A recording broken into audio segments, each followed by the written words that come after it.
The haunting apartment. When I was 20, I started working nights and rented an apartment with a coworker, a girl just a year older than me. It was conveniently located near the city center, and at only 50,000 yen per month, it was a great deal. Our unit was on the second floor of a 3-story building, featuring a 6 tatami mat-sized Western room, a 6 tatami mat Japanese-style room, and a 4.5 tatami mat kitchen with a small bath.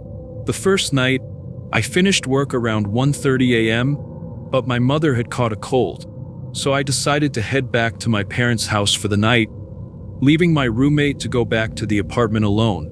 The next day, when I returned in the afternoon, I found my roommate acting strangely. She wouldn't leave her bed in the Western-style room.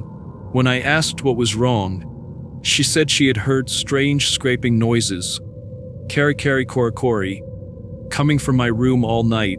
Seeing how scared she was, I checked the Japanese-style room but found nothing unusual. "It's just mice," I said, trying to reassure her. But she got sick and stayed bedridden after that. I was making enough money to support us both, so I told her to rest while I went to work again that night. When I got back around 2 a.m., she was even more terrified than before. She claimed to have heard the noises again, coming from my room. This time I also heard faint kari sounds, but I was drunk and too tired to care, so I went straight to sleep. This pattern continued for about 8 days. Then, one morning, the doorbell rang loudly, waking me up from my sleepy haze. Annoyed, I peeked through the peephole, only to find a police officer's ID card in view. The officer informed me that the person living directly above us had been found dead. They couldn't yet determine how long the body had been there, but it had clearly been more than 10 days. The landlord confirmed that the tenant had fallen 2 months behind on rent. My roommate, upon hearing this, packed up and left without a word. She never returned to work either. Despite my mother urging me to come home, I decided to stay. I liked my independence, so I chose not to move. Life went on for a few months without incident, and I even got a boyfriend.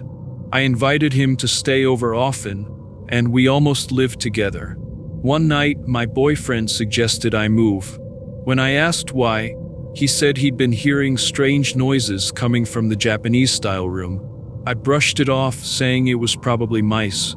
"No, it sounds like teeth grinding," he replied. That made my blood run cold. He started visiting less after that, and soon I was living alone again. The teeth grinding noise wasn't constant, and I mostly ignored it. But one night, while I was reading comics in the Western room, I heard loud noises coming from the apartment next door. Odd, since that unit was supposed to be empty. Curious and emboldened by a few drinks, I peeked outside from the balcony. There were no curtains on the window, and it was clear no one had moved in.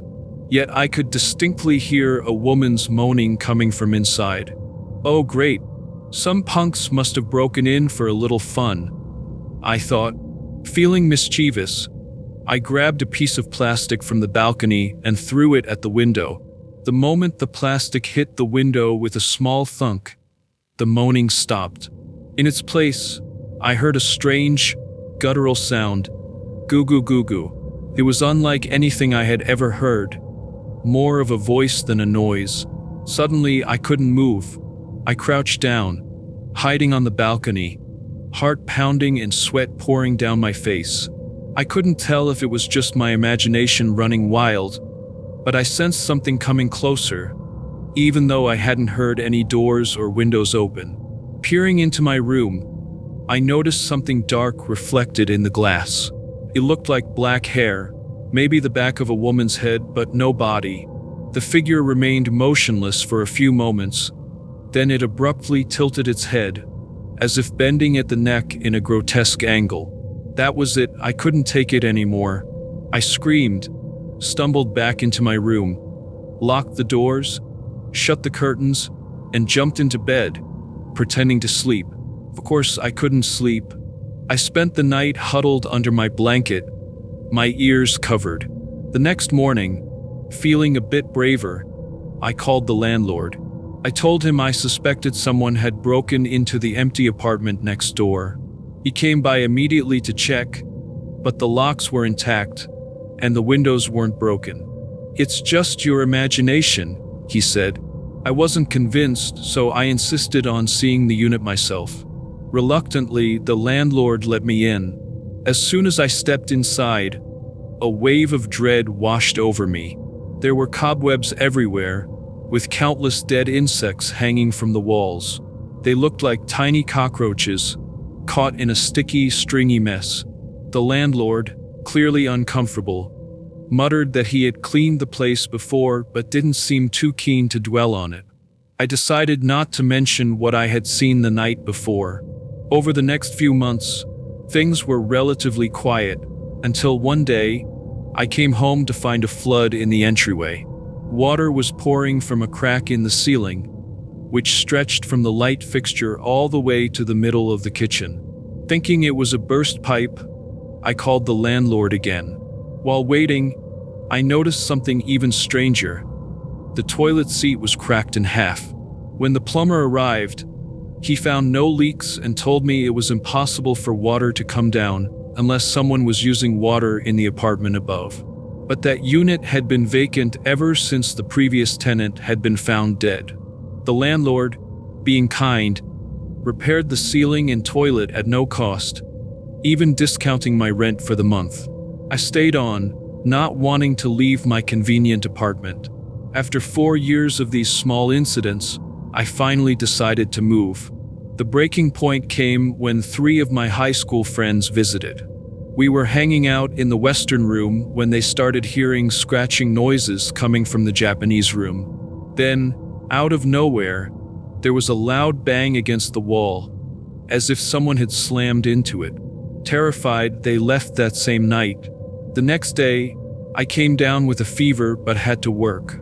My mother came to check on me later that night, and while she was there, I heard a woman scream outside, followed by the sound of someone running down the stairs. When I tried to check it out, my mother stopped me, holding me back and insisting I stay inside. The next day, I asked the neighbors about the noise, but no one had heard anything.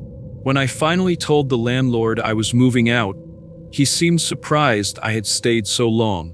"You're the only one who's lived here that long," he said. "Most people leave pretty quickly." He also revealed something chilling. After the death in the apartment above, they had renovated it, but when they inspected the tatami mats, they found deep scratch marks underneath. Marks that hadn't been there before. I moved out soon after that, but my sister ended up moving into the unit next door, the one with all the dead insects. So far, nothing strange has happened to her. Yet,